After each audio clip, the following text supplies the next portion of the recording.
Então, a reunião de hoje é uma reunião aberta.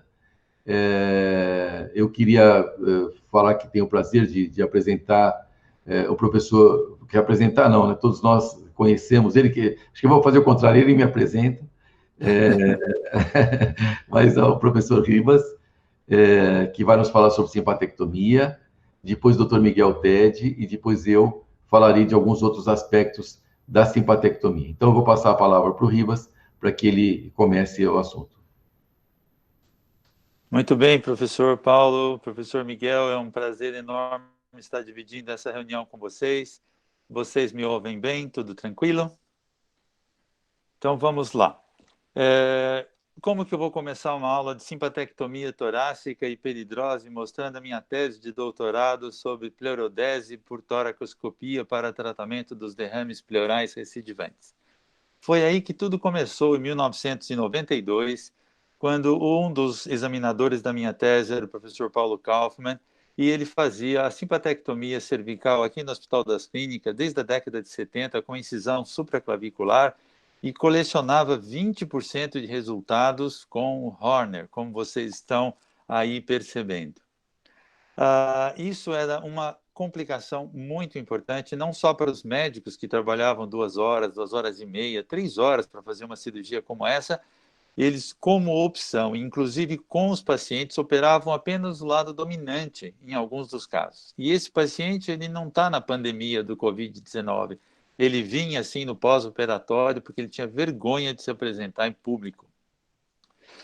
Como vamos começar, então? Eu fiz uma opção de não de dar uma aula para vocês. Vou dar uma aula para vocês, um público tão especialista como esse, de o que fazer em peridrose, mostrar a cirurgia, etc. Acho que não vem ao caso.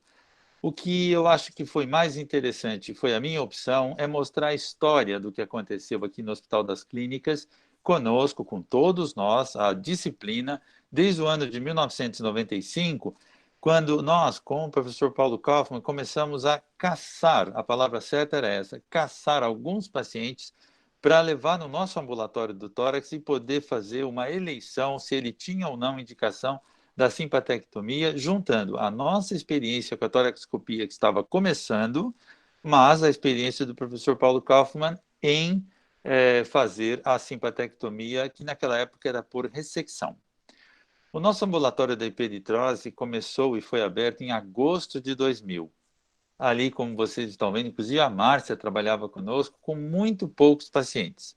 Nós conseguimos uma entrevista com a revista Veja, a repórter Ana Paula Buchala, e em um dia ela colocou 250 pacientes no nosso ambulatório. Ele ficou absolutamente lotado, o telefone, por semanas, e até outubro de 2003 nós já tínhamos avaliado mais de 2.700 pacientes e operado 28,3% disso. No nosso ambulatório participaram dermatologistas, cirurgiões plásticos, psicólogos, endocrinologistas, assistente social, e uma coisa muito importante, nós nunca tivemos voluntários. Os voluntários foram solicitados, pedidos, etc., a partir daí para poder nos ajudar na quantidade de atendimentos marcados e a quantidade de pacientes selecionados para operar. Nossa fila de espera nessa época chegou a 2 anos para tratar dos problemas da hiperidrose craniofacial, axilar, palmar, inguinal, etc. No nosso ambulatório, nós publicamos e descobrimos que 48% dos nossos pacientes tinham familiar relacionado. E vejam, nós dávamos várias opções de tratamento clínico, né, mas considerávamos na época todos temporários.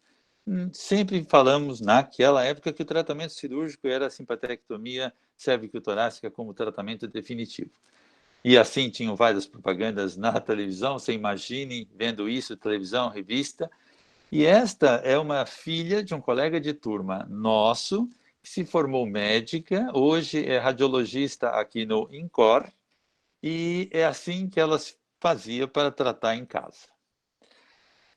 Uma das coisas mais importantes foi o número 2, o T2 famoso, se era o nível mais adequado ou não. E desde aquela primeira época nós começamos a fazer trabalhos como operando 26 pacientes com T2, 27 pacientes com T3 e a nossa surpresa, hiperidrose compensatória intensa aqui e nenhum aqui. E com isso nós fomos descobrindo, modificando e fazendo a nossa experiência do nosso grupo, como posições, técnicas, marcações na pele, até que nós chegamos realmente ao refinamento melhor de técnicas e incisões, etc., com o uso de ressecção, que nós começamos, termocoagulação ou termoablação, bisteria elétrico, hormônico. O clipe, para nós, nunca foi uma técnica que nós desenvolvemos. Então, nós começamos assim, com o Paulo Kaufmann, fazendo ressecção. Os primeiros 21 pacientes, todos foram operados assim. Depois passamos ao bisturi elétrico com 2 portes e finalmente com bisturi harmônico, e aí fazemos uma variação. Horner, acho que vários dos nossos residentes nunca viram Horner, mas no começo nós tínhamos.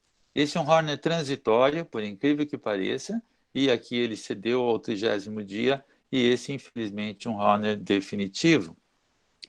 O mais interessante naquela época é que os nossos pacientes vinham de jornais, revistas e internet, 93%. Escolas médicas ou médicos só mandavam os pacientes para nós em 4%. Eu não sei se esse número variou muito, mas acho que hoje em dia está um pouco diferente. Fizemos também ressecções para diferentes indicações, como o QT longo, esse paciente é do INCOR, e o Dr. Paulo Pego, como vocês vão ver, já havia começado a estudar esta história da simpatectomia em problemas cardiológicos desde essa época.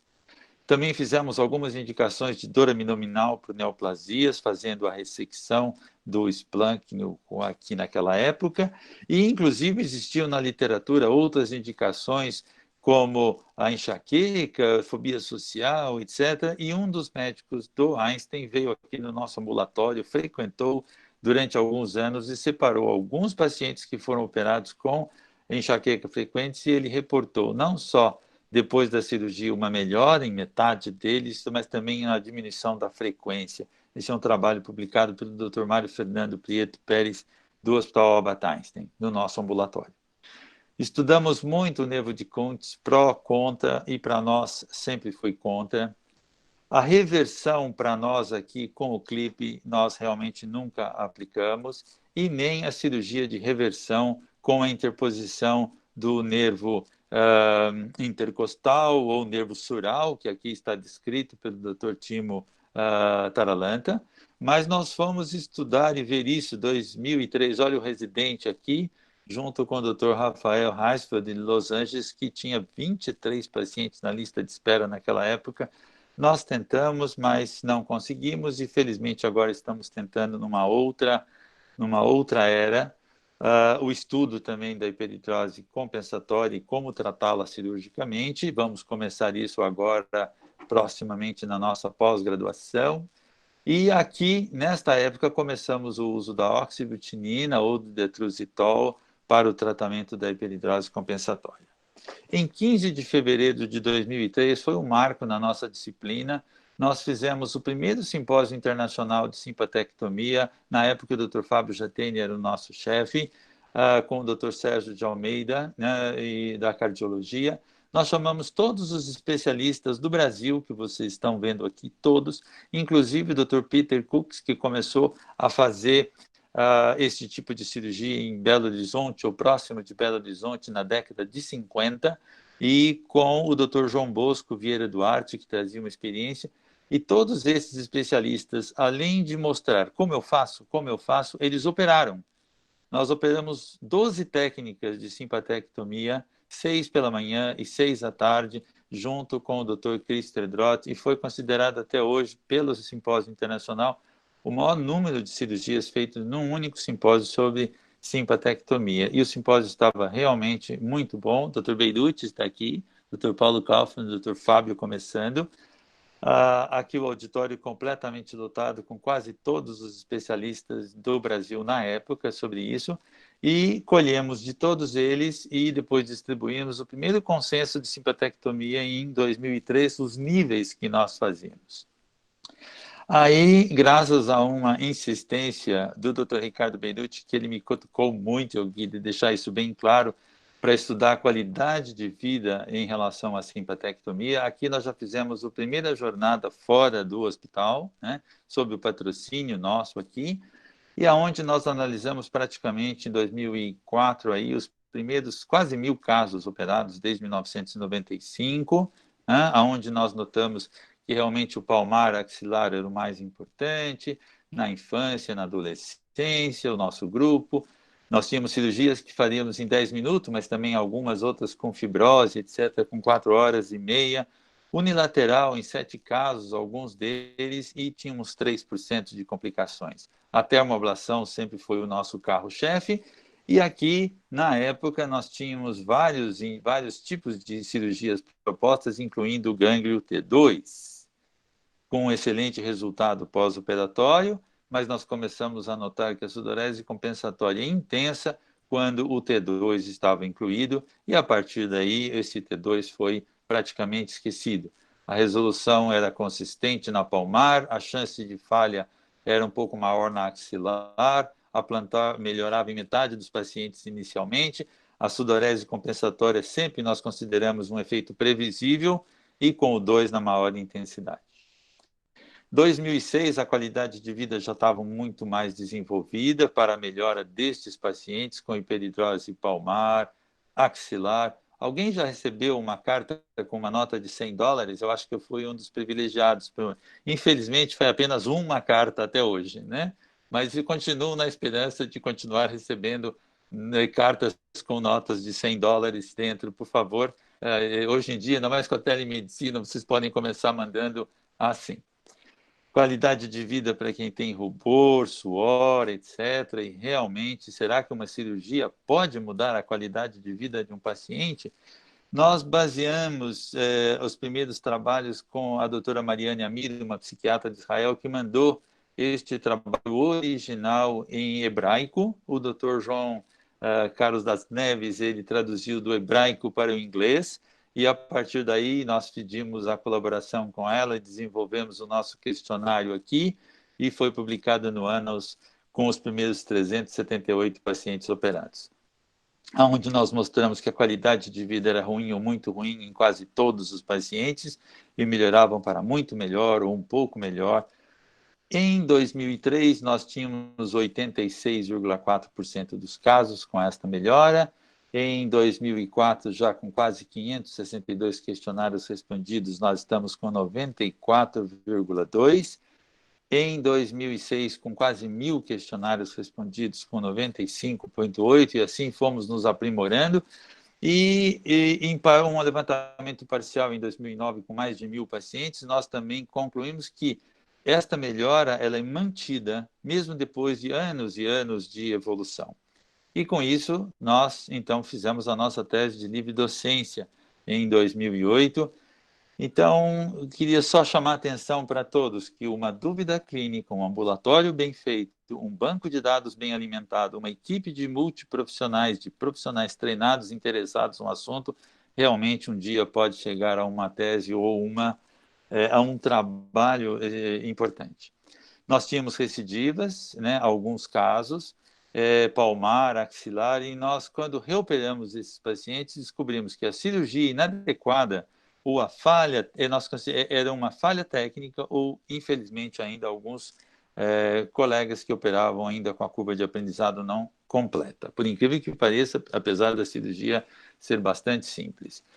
Continuamos com uma estatística como essa: 4% dos pacientes realmente se arrependem da operação e 63% dos pacientes têm uma hiperidrose compensatória que pode ser leve, moderada ou intensa. Isso tem que ser avisado.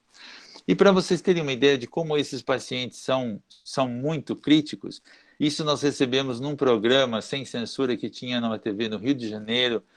Eu tive hiperidrose axilar por 3 anos. Eu fiz a cirurgia em setembro de 2003. Atualmente ele faz musculação, melhora da saúde, tudo.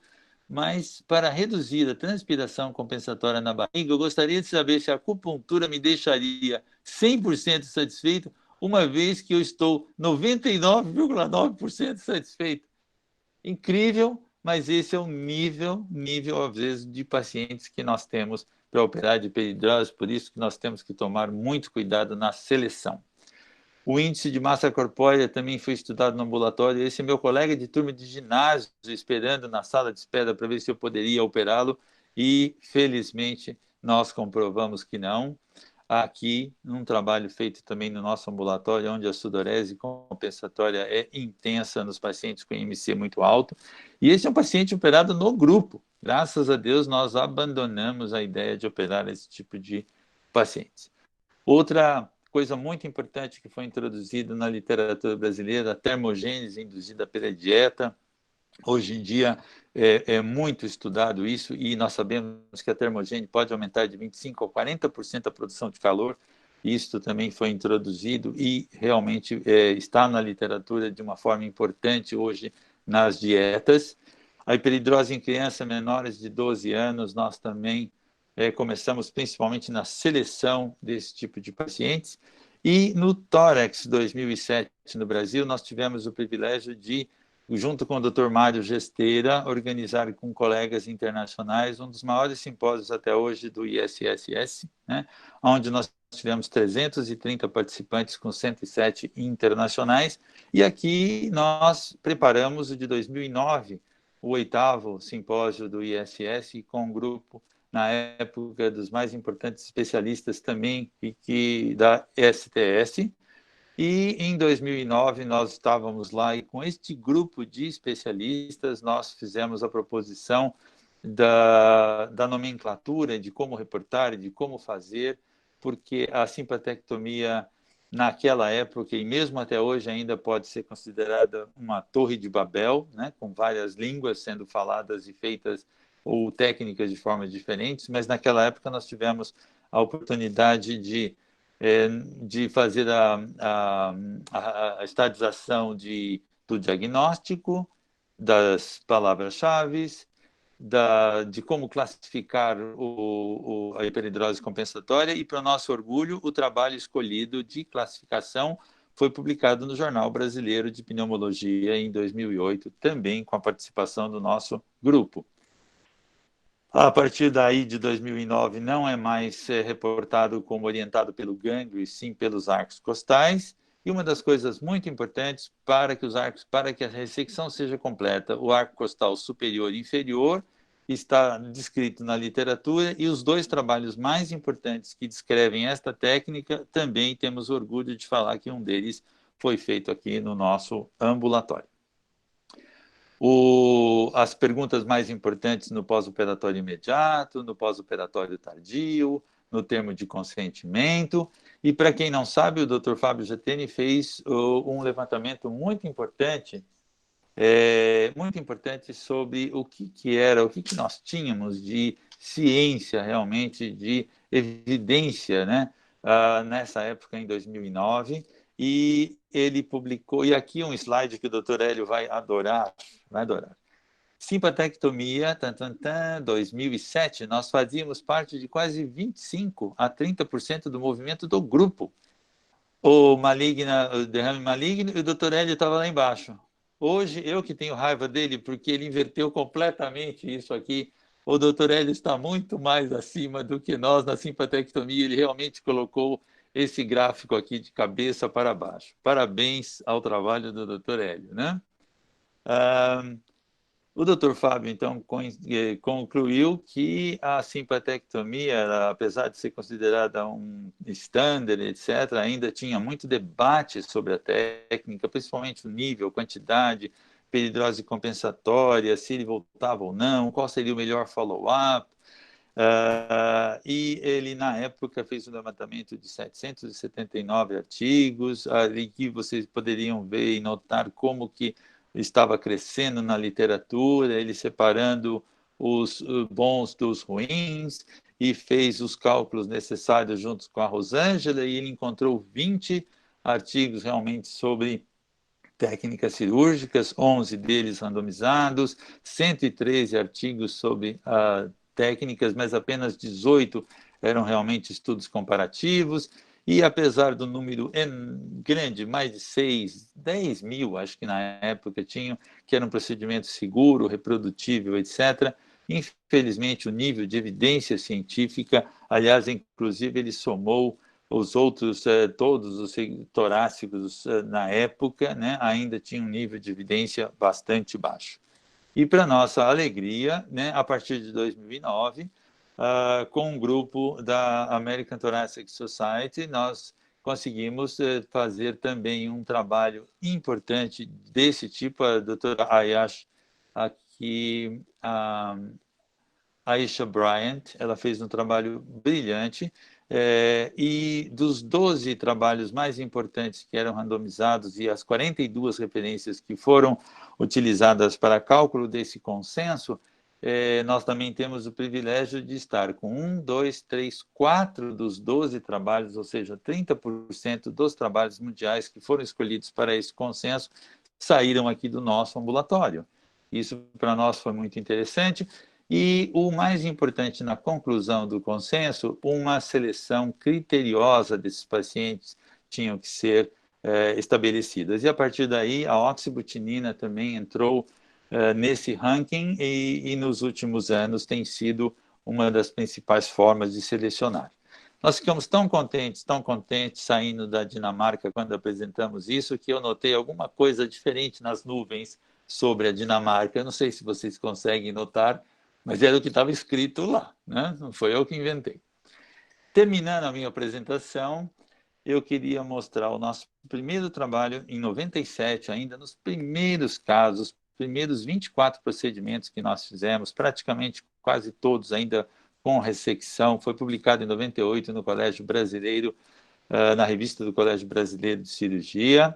E o último, agora publicado em junho de 2020, onde nós estudamos a oxibutinina, aí, um follow-up tardio, né, de mais de 1.658 pacientes. Ao longo desses anos, a nossa disciplina, que dirige o nosso ambulatório, ela publicou no PubMed 29 trabalhos sobre simpatectomia, técnica cirúrgica, 20 trabalhos sobre a oxibutinina, e enviados esse ano já foram 6, um total de 55. Capítulo de livro texto médico foram 7, participação em congressos sobre o assunto foram 33, e sobre assuntos leigos e profissionais. Eu queria agradecer em especial o apoio, trabalho, esforço para o desenvolvimento de todos esses. Ao professor Nelson Voloska, que realmente é uma máquina de fazer trabalho, ao Dr. Paulo Kaufmann, uma máquina de escrever, assistentes, residentes da cirurgia vascular e torácica que nos ajudaram aí a continuar esse trabalho nos últimos 20 anos. Esse é o livro dos leigos, que foi lançado em 2004 e foi vendido 2.000 exemplares em 280 dias. Esse é o livro que tem alguns conceitos médicos também, lançado em 2018, com 3.500 e-books vendidos em 60 dias, para a nossa surpresa. Esse é o livro-texto da cirurgia vascular, realmente mundial, do Rutherford, que faz parte, e alguns trabalhos importantes de nossos estão publicados lá e no Thoracic Surgical Clinics também. E este é o último trabalho enviado. Olha, eu recebi agora em agosto, dia 1º de agosto, eu recebi às 23 horas, né, na época que nós estamos tentando publicar, então, a contribuição de 20 anos de experiência na cirurgia torácica e a simpatectomia bilateral em tratamentos em computados 2.431 pacientes. Eu acho que com isso eu dei uma pincelada geral na história. Estou tentando agradecer a todos os residentes e eu acho que os nossos residentes atuais podem sentir o que nós vivemos aí ao longo desses 20 anos. E agora vou dar a palavra ao Dr. Miguel para que ele continue e com as novidades que vão vir no nosso ambulatório. Muito obrigado. Deixa eu compartilhar a tela aqui.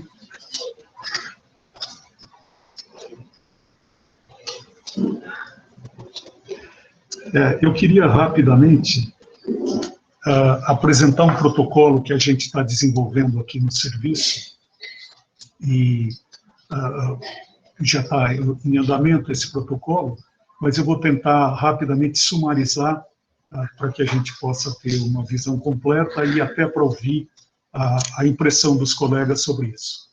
Então, sem querer tomar o tempo de vocês, o Riba já fez uma apresentação muito grande, muito abrangente, mas todos sabemos que a simpatectomia é um procedimento que tem uma alta efetividade, mas tem um problema, que é a sudorese compensatória, e que a gente, infelizmente, não consegue mensurar adequadamente, porque não existem índices de mensuração práticos e exatos. Os índices variam muito, e quando a gente vai na literatura, o grau de compensatória que a gente encontra é bastante variável.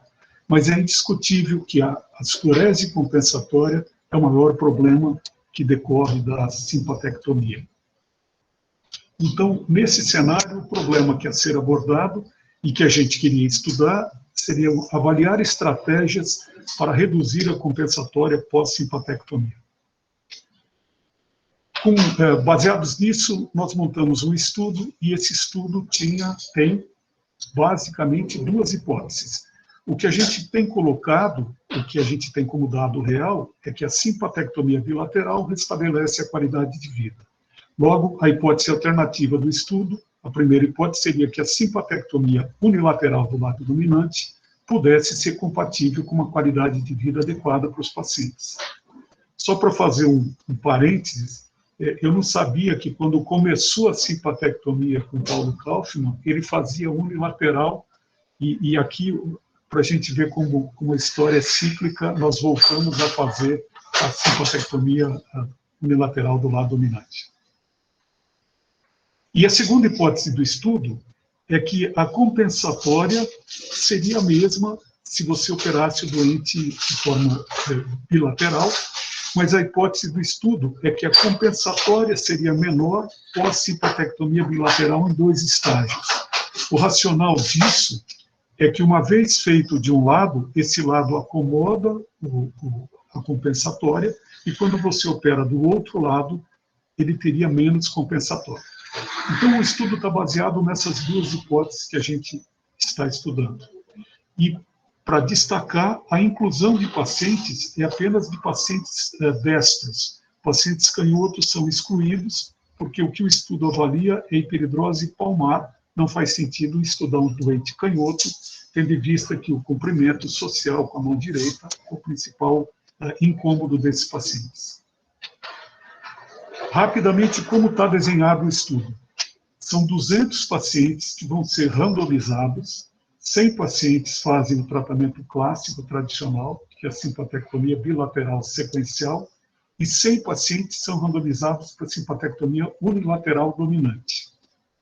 Esse grupo da unilateral dominante, após 6 meses, pode, se quiser, operar o outro lado. Só ignorem esse crossover que está aqui no gráfico, que na verdade não é um crossover. Mas, de qualquer forma, se o paciente não se sentir confortável, ele vai poder fazer a cirurgia do outro lado num segundo tempo.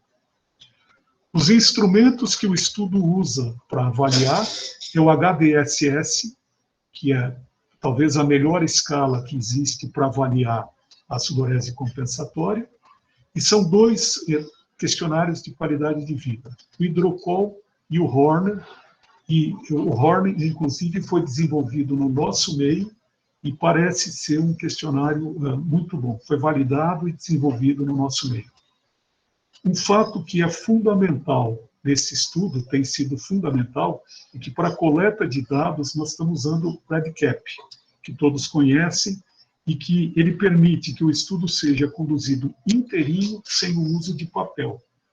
Tudo, desde a avaliação inicial do doente ao pós-operatório, o colega que estiver participando e operando esses pacientes não vai ter necessidade de usar uma folha de papel, tudo pode ser feito online.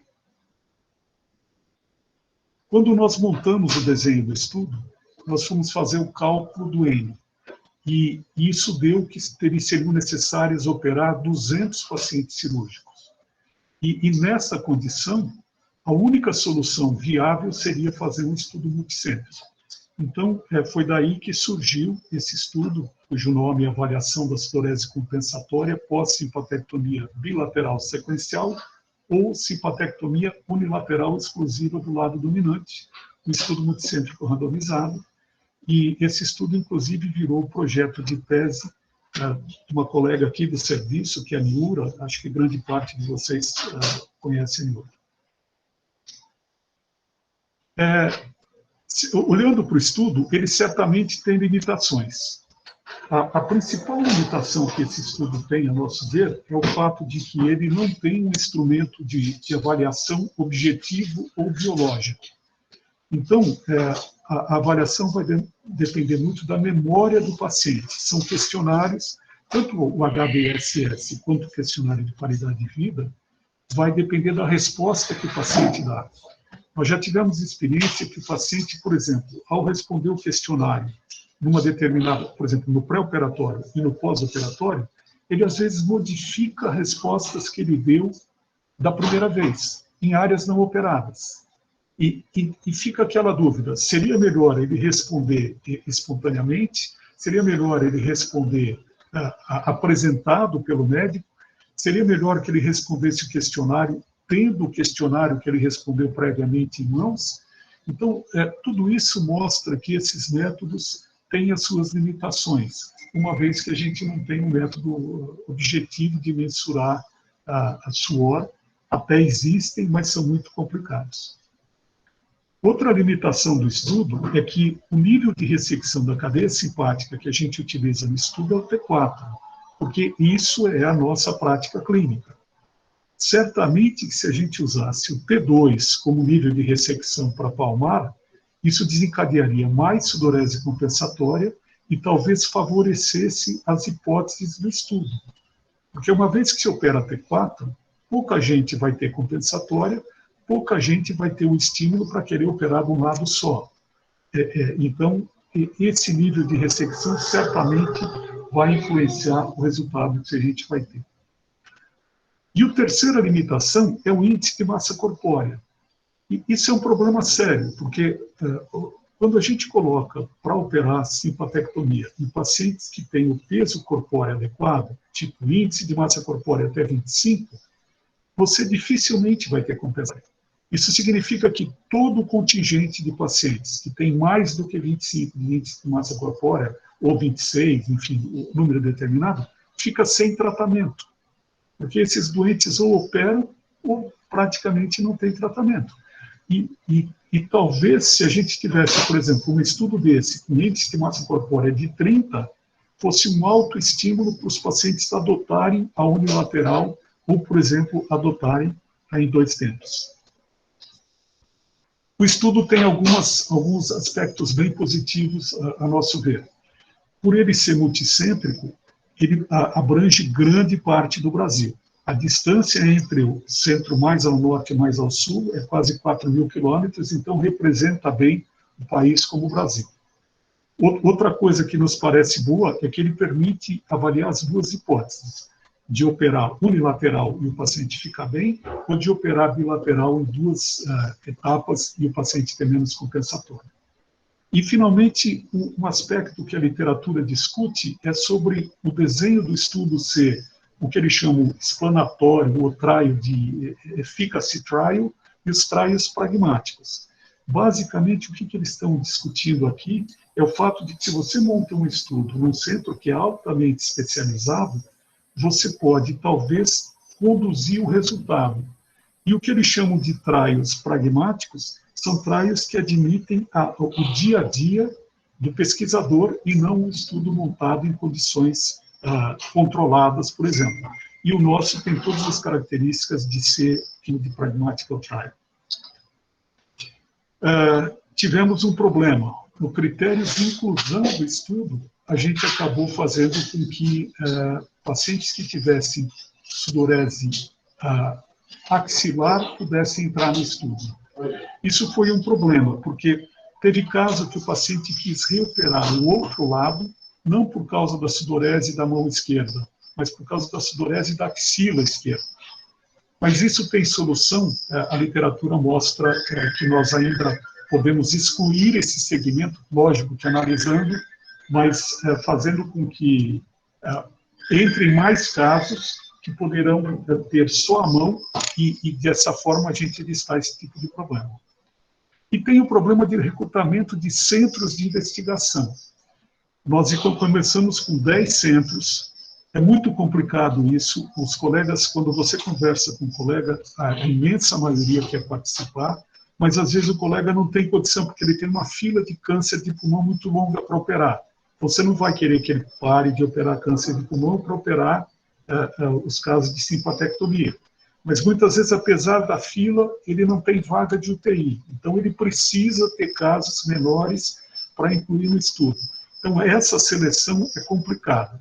De qualquer forma, nós acabamos trocando 5 centros e o trabalho está correndo bem. Já foram operados 100 doentes e a gente tem uma expectativa boa de conseguir terminar esse trabalho.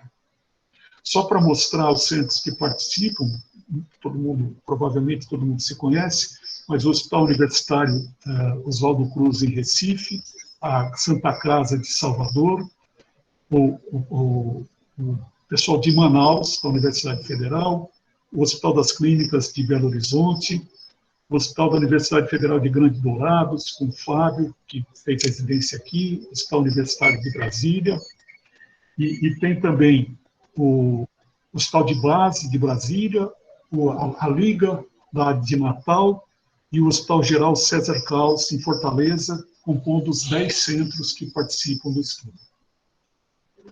Finalmente, só para lembrar, a cirurgia torácica, em geral, todos os pacientes são pacientes graves, com patologias graves, mas para lembrar que quando a gente fala em hiperidrose, a gente está falando em bloqueio da capacidade de transmitir afeto. São situações que mexem muito com o psicológico, o social e o profissional do paciente. Então, eu costumo relacionar muito. Hiperidrose corresponde ao afeto que está, de uma forma ou de outra, bloqueada nesses doentes e que tem essa consequência. Não vou comparar a um câncer, a um empiema, a nada disso, mas são doentes que têm um distúrbio muito grande da sua vida por conta disso. E, finalmente, mostrar que o trabalho, apesar de estar na metade, nós já conseguimos uma publicação nessa revista que publica desenhos de estudo clínico. Eu nem conhecia esse tipo de publicação, ou seja, mesmo sem resultados, o trabalho foi aceito pelo desenho e pela condição do estudo clínico que está sendo feito. Acho que basicamente era isso que eu queria mostrar. Seria muito bom se alguém tiver algum comentário a fazer depois, e nós estamos abertos e gostaríamos de ouvir a opinião de vocês. Muito obrigado. Obrigado, Miguel. A gente vai dar andamento, então. Vou mostrar a questão da simpatectomia aqui nas avaliações da cardiologia. Então, acho que a apresentação até agora mostrou bem a simpatectomia e a simpatectomia como ela é utilizada, na grande maioria das vezes, em cirurgia de tórax. Pelo fato de ter uma dupla militância, por assim dizer, e por estar aqui no INCOR, a gente sempre foi acompanhando com muito carinho as discussões em relação à simpatectomia na cardiologia. E eu acabei de escrever um editorial que foi publicado agora recentemente no Clinics sobre isso. Fazendo uma revisão, se verificou que a simpatectomia torácica tem seu espaço na cardiologia e pode ser considerada uma opção terapêutica para pacientes com insuficiência cardíaca, ou com QT longo, ou taquicardia ventricular catecolaminérgica, que apresenta algum tipo de resistência ao tratamento convencional. O tratamento combinado com beta-bloqueador, ablação e desfibrilação com cardioversor continua sendo a principal escolha para os pacientes portadores de arritmias, obviamente, e não a simpatectomia. Então, por que a simpatectomia pode entrar no tratamento de alguns casos de insuficiência cardíaca? Porque é um importante mecanismo na insuficiência cardíaca sistólica. E a exposição crônica de altas concentrações de noradrenalina, ela gera efeitos deletérios. E a terapia antiadrenérgica, medicamentosa ou de outra forma, ela é responsável por uma significativa melhora clínica e sobrevida na insuficiência cardíaca sistólica. Os efeitos cardíacos do bloqueio simpático pela simpatectomia, isso foi uma outra análise que nós fizemos anteriormente em pacientes com hiperidrose, e outros autores na literatura também fizeram, em alguns pacientes levam a queda da frequência cardíaca. Por isso que muitas vezes se advoga ter pelo menos um eletrocardiograma para ver se o paciente já não é previamente bradicárdico. O aumento da variabilidade da frequência cardíaca e a diminuição do período de dispersão do intervalo QT.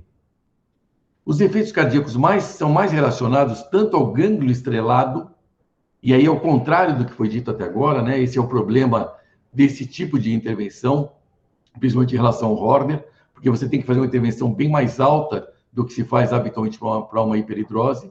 E a cadeia simpática esquerda. Tem estudos já da década de 70 em animais mostrando que você, tirando a cadeia simpática esquerda, você diminui o estímulo ao coração, e o contrário ocorreria se você fizesse só uma simpatectomia à direita.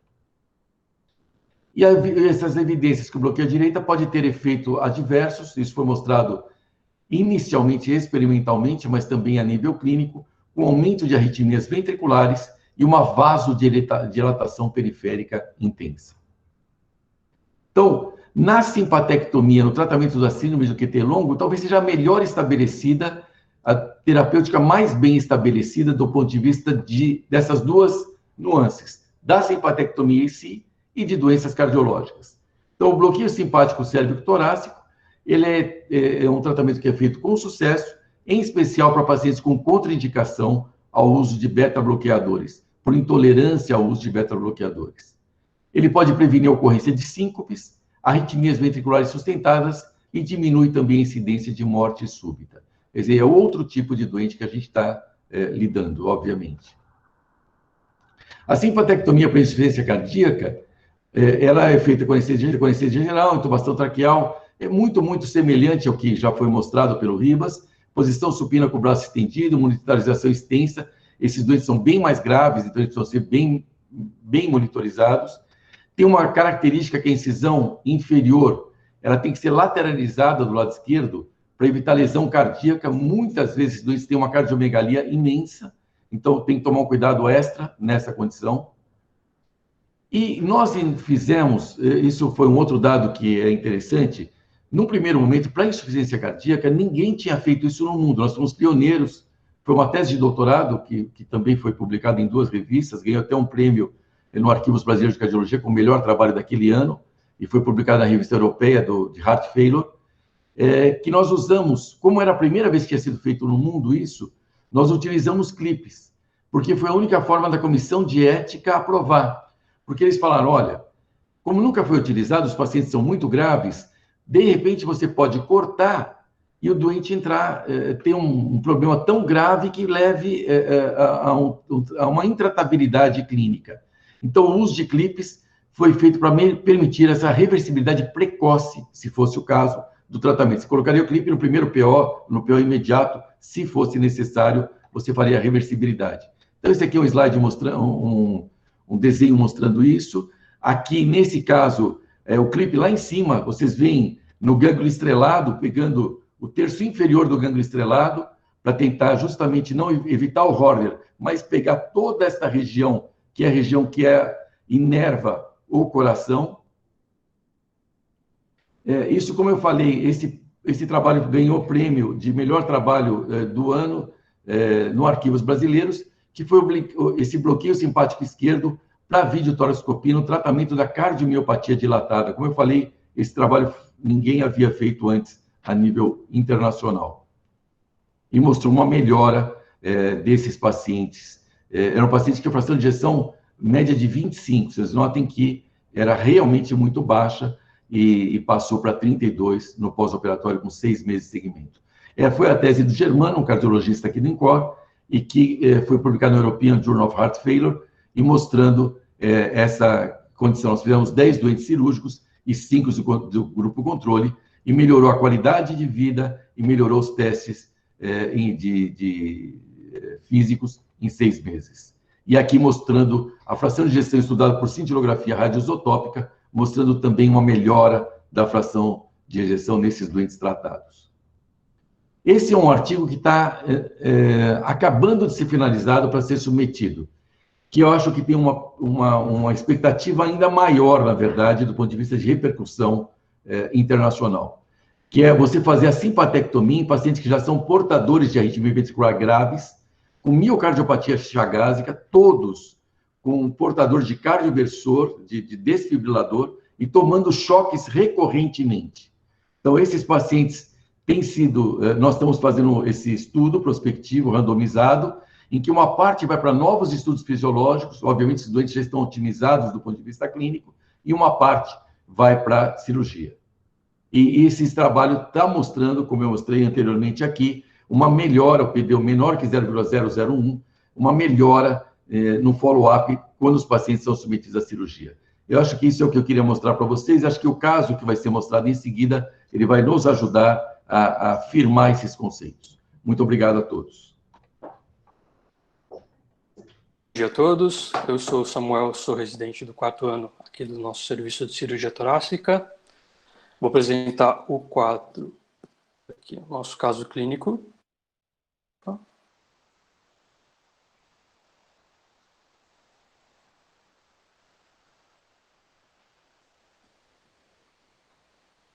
Todos estão conseguindo ver? Sim. Perfeito. Bom, nosso paciente é um paciente de 58 anos, sexo masculino, branco, analista de sistemas.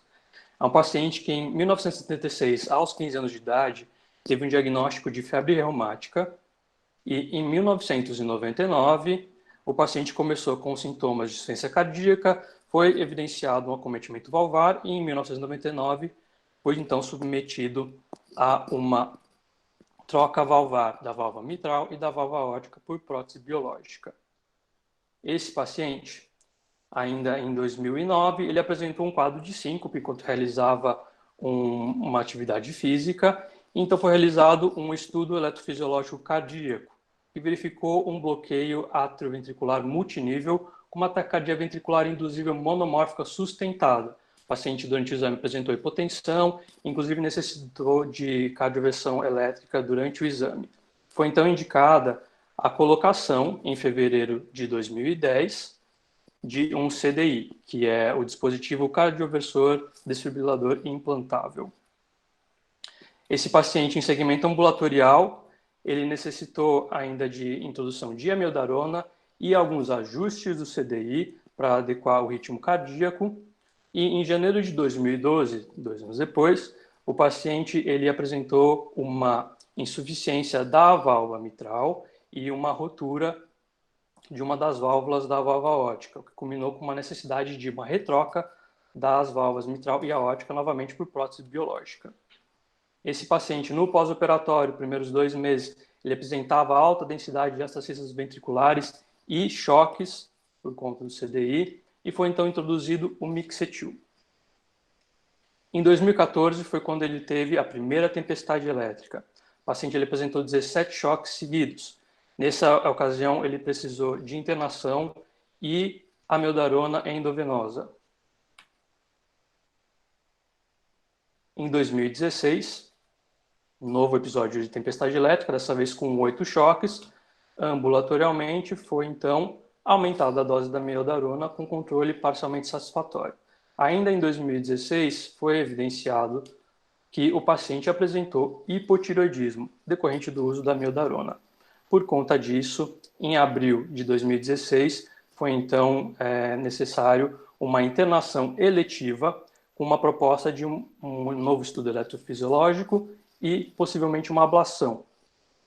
Durante a internação, 12 horas antes do procedimento, o paciente cursou com 17 choques seguidos. Foi então encaminhado para a UTI, onde foi necessária amiodarona e lidocaína endovenosas em infusão contínua. Conseguiu realizar o estudo eletrofisiológico, que verificou novamente uma taquicardia ventricular sustentada, também precisou de cardioversão externa, porém conseguiu realizar a ablação do circuito arritmogênico. Esse paciente, então, em 2017, apresentou 2 choques, foi então introduzido o Soltalol como adjuvante. Em 2018, ele apresentou um total de 8 choques, foram esporádicos ao longo do ano todo. O paciente, no dia 17 de julho de 2019, ele foi internado eletivamente, porque ele apresentou nos últimos 20 dias 7 choques seguidos. Ele foi internado com uma proposta novamente de um novo estudo eletrofisiológico cardíaco, possivelmente nova ablação.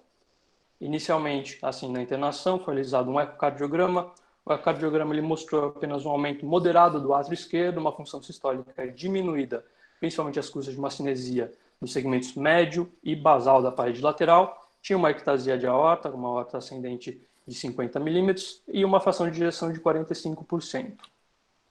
Esse paciente, então, ele foi submetido no dia 19 ao estudo eletrofisiológico cardíaco e conseguiu realizar com sucesso a ablação do ritmo do substrato arritmogênico. Porém, 2 dias depois, no dia 21, ele apresentou, enquanto estava em enfermaria, uma taquicardia ventricular sustentada. Foi revertido com um burst, isso no começo da manhã. À tarde, apresentou novamente uma taquicardia ventricular sustentada, que após 3 bursts consecutivos não reverteu e foi necessário choque externo. Foi então o paciente encaminhado para UTI e necessário novamente amiodarona e lidocaína em infusão contínua. Então, esse paciente foi discutido todo esse caso com as equipes, inclusive com a nossa equipe da cirurgia torácica, e foi optado, então, por realizar a simpatectomia torácica, foi realizada no dia 23. Essa é uma radiografia de tórax do pré-operatório, do dia 16, que a gente usa principalmente para avaliar a área cardíaca, para a gente poder mensurar e verificar a melhor localização das incisões e da posicionamento dos trocáteres, como o professor Paulo falou, que frequentemente esses pacientes ele possuem cardiomegalia por conta das alterações cardíacas de base. Paciente, então, assim que entra na sala cirúrgica, nós colocamos as pás externas no dorso, foi realizada a reprogramação do CDI, somente enquanto na sala cirúrgica, intubação seletiva e o posicionamento do paciente, em posição supina, semi-sentado. É importante a gente falar que muitas vezes durante o posicionamento o paciente ele pode apresentar alguma instabilidade hemodinâmica e necessário às vezes, por conta da função cardíaca, colocar alguma droga vasoativa.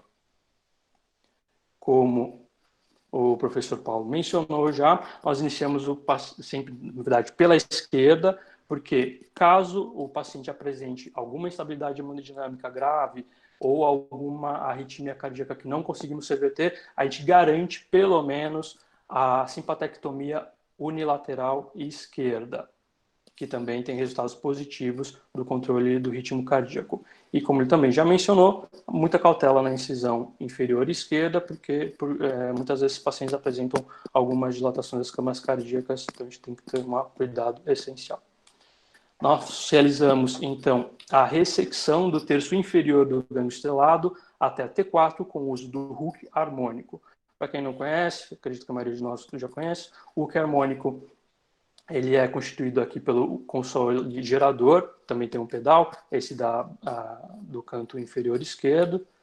Tem uma ferramenta de mão, que é essa da direita, que também tem os mesmos controles do que temos no pedal.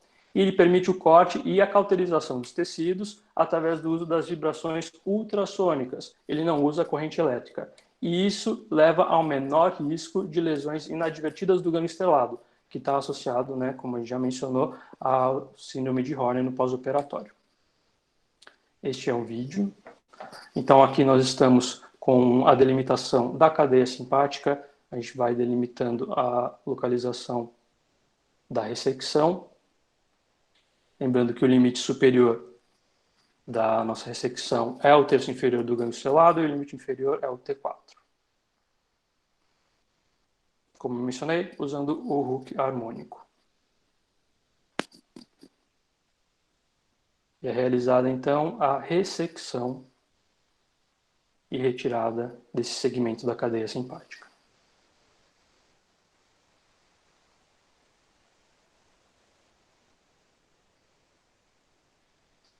No pós-operatório imediato, foi necessário, então, a gente faz a reprogramação do CDI ainda em sala cirúrgica. O paciente não conseguiu ser estubado no pós-operatório imediato, então nós trocamos por intubação simples e encaminhamos para a UTI. O paciente seguiu para a UTI, estava em uso de noradrenalina e dobutamina em bomba de infusão contínua, doses baixas, conseguiu ser estubado no mesmo dia e já estava sem droga vasoativa no mesmo dia pela noite. Sempre importante, após o término da meia-vida das sedações e da anestesia, a gente avaliar o paciente, fazer um exame neurológico e, nesse momento, o paciente não apresentava nenhum sinal de síndrome de Horner ao exame. Tem uma radiografia do pós-operatório, sempre importante, para a gente avaliar se ocorreu algum pneumotórax residual durante o procedimento, que é uma das complicações.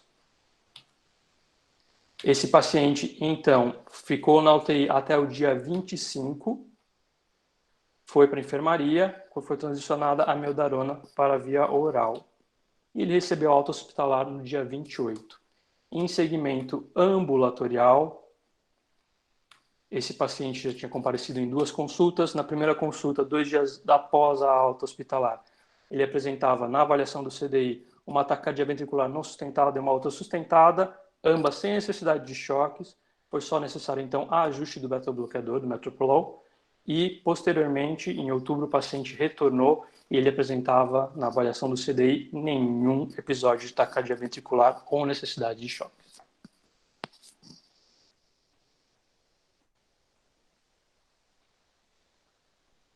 Parabéns, Samuel. Acho que é um caso bem ilustrativo da gravidade dos doentes.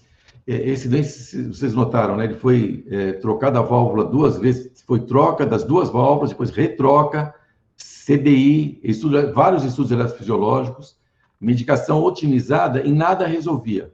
A simpatectomia não é que resolveu, mas certamente melhorou muito, né? Ele não tomou mais nenhum choque, estava tomando choque, estava em tempestade elétrica o tempo inteiro. Para quem já viu isso acontecer, isso é um transtorno imenso, um risco de vida enorme, porque o paciente fica tomando choque e ele sente muitas vezes o choque, é uma coisa aterrorizante. Eu lembro, um dos casos emblemáticos que a gente teve era um menino, acho que tinha 13 ou 14 anos, que estava tomando tempestade elétrica. Quando soube, então, que ele ia ser operado, ele tomou 25 choques na véspera. Ele estava em terror, ele estava uma tempestade catecolaminérgica imensa, e foi tratado e ficou, depois, 6 meses sem tomar nenhum choque. Então, é uma mudança da qualidade de vida e da quantidade de vida muito grande. Acho que a gente quis mostrar isso mais no sentido de... Eu sei que não é o dia a dia de todos, e por isso mesmo achei que poderia acrescentar a muitas pessoas que talvez não tenham esse tipo de vivência, mostrando que é um potencial campo a mais. Eu acho que a palavra está aberta, a gente está exatamente no horário, mas se alguém quiser fazer alguma pergunta, algum comentário, ou pelo chat, ou pode até usar o microfone, e a gente, na sequência, encerraria. Paulo, eu queria te fazer uma pergunta. Esse doente, ele é relativamente jovem, já teve 2 troca, retroca, valvar, não está livre de uma terceira. Ele tem, aparentemente, o sistema de condução elétrica do coração, todo ele lesado.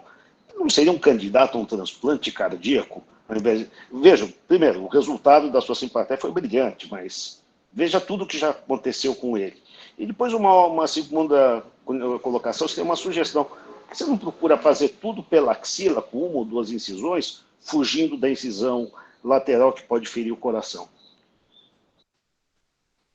Acho 2 comentários interessantes, Beruti. Assim, o transplante, na verdade, às vezes eu uso esse termo, né? Quer dizer, o transplante, você está trocando uma doença por outra, né?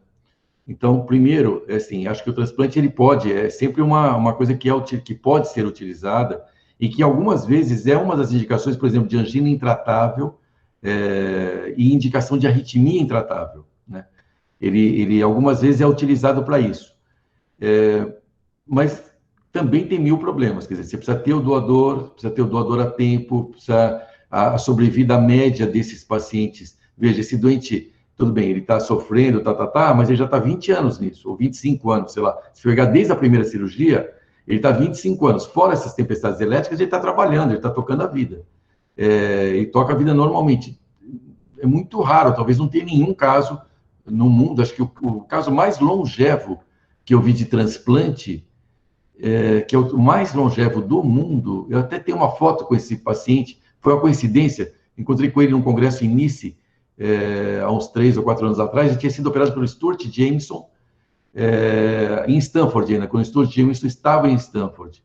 Ele tem mais do que isso, tem mais do que 25 anos, mas se você for pegar a vida média, é muito raro um paciente chegar a mais do que 15 anos, por exemplo, de vida, né? Então, acho que assim, é uma possibilidade, pode até ser que venha a ser lançado a mão disso no futuro, mas não é uma solução mágica, né? E em relação a outra coisa, acho que é uma coisa a pensar. Acho que nós podemos tentar isso numa próxima vez em relação à questão da incisão, para verificar da facilidade e da dificuldade. Paulo, eu tenho duas perguntas rápidas. A primeira é a pergunta do ignorante no assunto, né? Eu não entendi exatamente o mecanismo pelo qual a simpatectomia realmente interfere nesse processo dessas arritmias. E o segundo é a durabilidade do procedimento. Quer dizer, você mencionou aquele menino que ficou 6 meses sem ter mais nenhum, não precisar de nenhum tipo de estimulação interna e externa, mas por quanto tempo isso se estende a longo prazo? Então, nós temos alguns pacientes, isso não é, quer dizer, por nós, pelo menos, nós não temos uma experiência tão longa. A experiência mais longa que a gente tem, até o Ribas entrou junto, lá atrás, acho que o Fábio também, né? Num caso de QT longo do Sousa ainda, do Eduardo Sousa. Sim, exatamente. Há muito tempo. 20 anos, talvez, nem sei quanto tempo faz isso. Faz muito tempo já, né? Muito tempo. Deve fazer mais de 20 anos, nem sei. A gente vai perdendo noção de tempo, mas eu suponho que faça uns 20 e poucos anos. O tratamento, na verdade, ele persiste. Veja, não é uma solução mágica também. Ele é um remédio a mais. Eu sempre falo isso para o doente, na verdade. Quer dizer, veja, o doente, ele continua sendo, no caso, ele continua sendo um valvar, ele continua tendo um desfibrilador, ele continua tomando remédios, e você acrescenta um remédio a mais.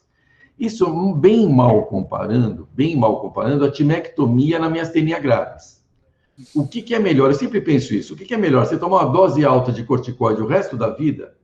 Ou você fazer uma timectomia e diminuir bem essa dose durante muito tempo? Quer dizer, porque muitas vezes o pessoal fala o remédio como se fosse uma coisa inócua, né? A cirurgia ela tem começo, meio e fim. O remédio de uso contínuo na maioria das vezes, um enorme problema, porque vai somando efeitos colaterais muito graves, muito grandes. Um remédio que usa durante 1 ano é uma coisa, um remédio que usa durante 20, 30 anos é outra coisa. Então, assim, o efeito é longevo. A gente viu nos casos de QT longo, isso a literatura também mostra vários casos. Isso é um trabalho publicado de acho que 17 universidades americanas,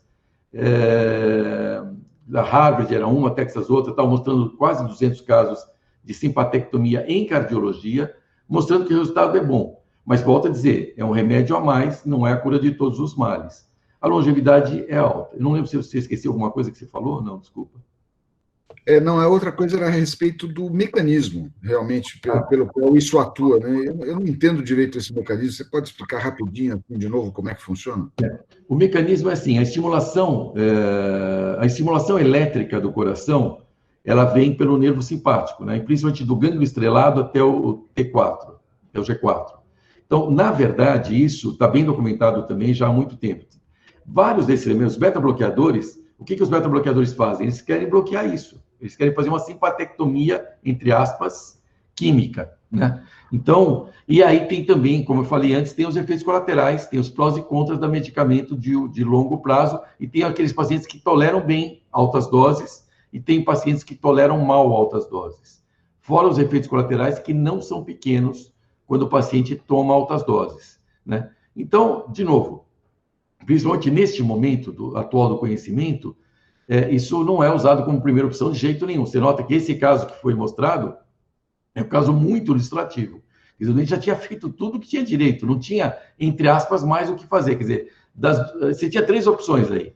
Ou você não faria mais nada e deixaria o doente com essa qualidade, ou você faria a simpatectomia, ou você faria o transplante.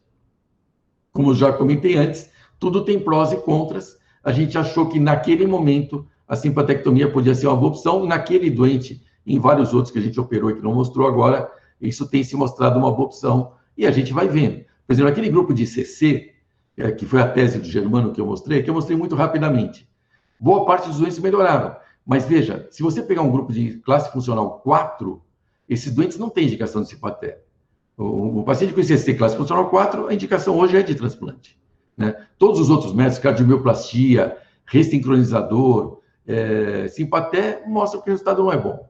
Agora, num doente classe funcional 2 para 3, talvez seja uma boa opção, porque se você ganhar alguns anos, é muito bom para o doente. Muito bom. Senhores, acho que é isso, né? Acho que queria agradecer a presença de todos, parabenizar aos palestrantes, parabenizar ao Ribas, ao Miguel e ao Samuel, apresentação muito boa. Samuel, parabéns também. E agradecer a presença de todos e convidá-los para a nossa próxima reunião aberta, que será daqui a um mês, sempre na primeira semana, na primeira quarta-feira do mês, e a gente vai conversando. Prazer. Paulo, só para encerrar, é o seguinte: nos bastidores, os nossos residentes e o Fábio Minamoto assim, trabalham também incansavelmente. Vale a pena reconhecer o trabalho de todos eles. Eles são os contra-regra, e sem os bons contra-regras nós não temos uma reunião com essa qualidade. Então, agradeço a eles também. Muito obrigado pela oportunidade. Até a próxima. Obrigado, Paulo. Bem lembrado, Ribas. Então, vou aproveitar, já que assim, fazer seu porta-voz deles. Eles estão falando que para usar menos oxibutamina e mais simpatectomia. Escutei assim, uma voz forte, uníssona. Tá bom. Um grande abraço aí. Tá bom, um abraço. Tchau, tchau. Abraço a todos. Tchau, tchau.